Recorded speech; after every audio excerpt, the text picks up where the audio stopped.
Hey, Joe here. After a successful trip to the track, finally got that 9-second slip. It's a good start. I'm going to start pushing harder to make this car a lot quicker and faster.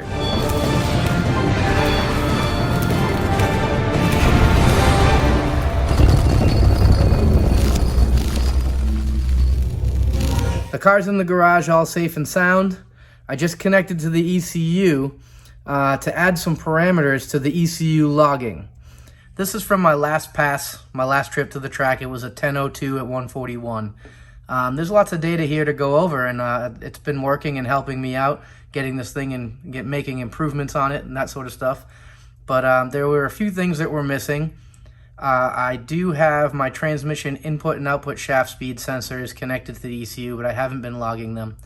Also, I've been logging my air-fuel ratio target and actual air fuel, but not my closed-loop lambda, which does make adjustments to that. So I really need to log that so I can keep an eye on it and know whether or not the ECU is making adjustments or whether or not I have my speed density table set up right. I'm leaning towards it making adjustments, and I just don't know about it, so I need to know that. Here in the Link ECU software, I just went up here to logging, come down to setup logging. It comes up with a screen here where you can set up logging to the PC, and if you click this tab right here, there's your ECU logging. I already have some parameters set up for when it logs, and that seems to be working. And I had all these parameters set to log, but I went ahead and added these few at the bottom. Closed loop, or DI6 frequency, DI7 frequency, that's that input and output shaft sensor, speed sensor. And then I put my closed loop lambda fuel correction and status on there, make sure it's on and see how much it's correcting. I added an air per cylinder measurement just to test it and see how it works, and a little bit more data about the launch control so I can make sure it's doing the right thing and improve that launch. I think with an improved launch, I can get way deeper into the nines with this car. This log is showing me why my car didn't come out of the hole as hard as I expected it to after raising the launch RPM 100 RPM. For some reason, if you look closely right here, you can see my ignition timing. I have it high as the RPMs come up, trying to get up on the converter. And once it gets close to the ultimate stall speed here, I start pulling some timing out, and this should pull down and stay down, which helps build boost. For some reason, once it gets on the two-step, which is right about there, that's right at the 4,000 RPM two-step, I'm stuck at 25 degrees when I should be at 0. You can see that. What I'm going to do is I'm going to move this cursor along this track, and you can see in this table, that's my timing table for launch control. So as I move this cursor through, you'll see the RPM trace do what it's supposed to do. So as I look at this, and you see the ignition timing coming down, down, down, all of a sudden it jumps up to 25 and stays there. I don't know why it's doing that, because if you look at the table, we're right in the 0 area like we should be. And as I page through, it jumps around because it's jumping around RPM a bit, but it's always in a 0 cell. So I'm not sure what's going on there. That's going to take some testing. I'll be working on that. I do have some other plans before the next track day. I plan on upgrading my cams. I currently have HKS 264s, and I'm going to be swapping those out for a set of Kelford 272s. Hopefully help this thing breathe up top a little better and get a little bit more mile per hour out of it. I would like to change the intake manifold at some point in the future too, from the Evo 3 ported by Kurt Brown, the late great Kurt Brown. That thing's going to go on my wall. It's a collector's item as far as I'm concerned at this point. But I could get a little bit more top-end drag power out of a different intake, like a Magnus or a JMF, something to that effect. I need to hook up my rear wheel speed sensor. I got to mount it. The wires are already back there. I just got to mount it and connect the wires up and start logging that as well. Rear wheel speed will give me actual road speed, so I can do things like boost by speed, or in conjunction with my transmission output shaft speed sensor, I can measure wheel speed differential front to rear, and I can do traction control. So these are all things I'm working on. My buddy Jake set me up with some like sub harness type stuff with a pull-up resistor so I can finally monitor engine and transmission oil temperatures, as well as some frequency dividers so that I can get those transmission shaft speed sensors and my rear wheel speed sensor within the right range that the Link ECU will accept. I plan to make videos about those things as well so you can see some of the details as to how I made that work. Another thing I plan to work on is to get the nitrous working in this car. I've proven that I can get it to come up on the converter reasonably well without nitrous, but it's just going to be quicker and less strain on parts if I use the nitrous to get it up there real fast. It takes like 5 or 6 seconds now. If I can get it to be 2 seconds, that's going to be a lot better. I have all those parts installed. I have my bottle bracket, I have the feed line, as well as the blowdown tube, all sitting here. I just got to put the bottle in and do the programming in the ECU to make it work. That's on my list for sure. Here's another thing I have to work on. This catch pan that was made up for me by Force Induction Pros needs to be mounted on the car. I don't really want to use it, but in the event that something goes bad, I really would feel better about having that on the car and not being the guy who puts oil all over the track. So that's on the list as well. Okay, something I'm looking at right now, under here, I'm trying to get you to some perspective on where this pump is mounted. That's my fuel pump right there.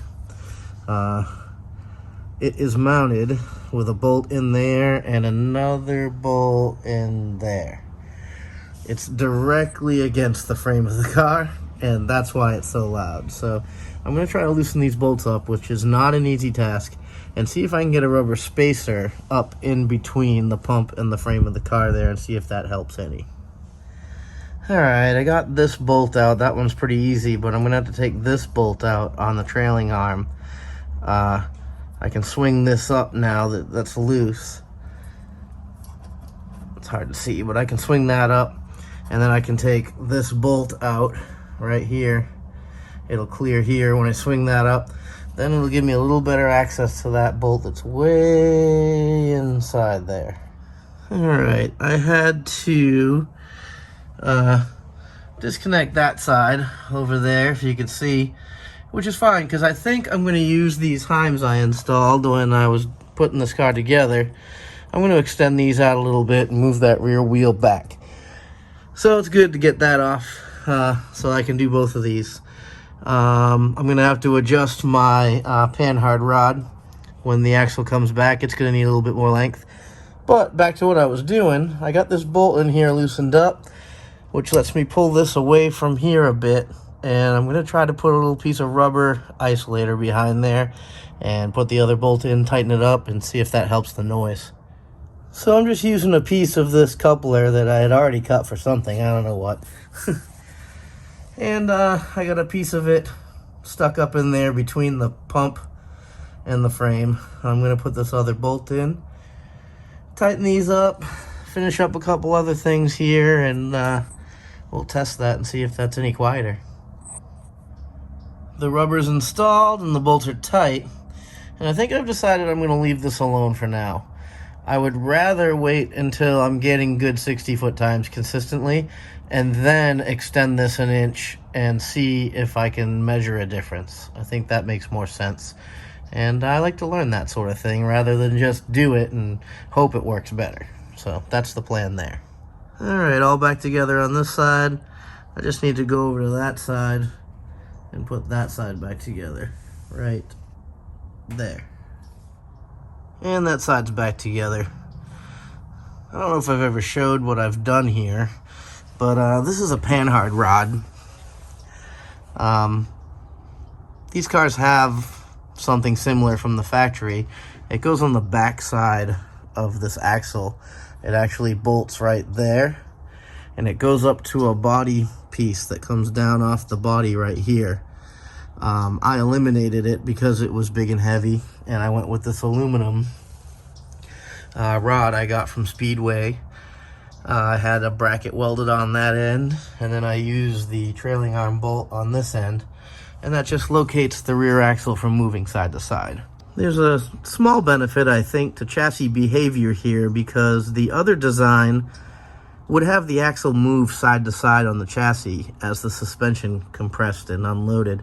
I don't really have much for suspension travel, Springs are pretty tight in the back and stuff, so that's not a huge issue on my setup. However, whatever it does move, it doesn't move side to side with this design, and it saves some weight. Let's give this thing a try and see if it sounds any better.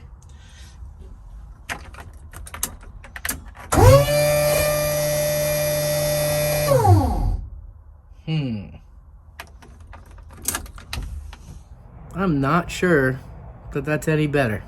It doesn't sound as booming, I can say that. But I think I'm going to have to try stage 2 pump noise control. Well, that gets you caught up on what's going on with Pro Street Eclipse, what the plans are. Make sure you like and subscribe. Click that notification bell. Go check me out on Facebook and Instagram.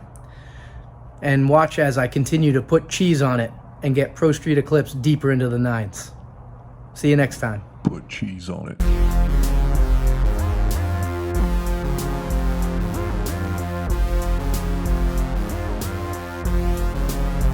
Put cheese on it.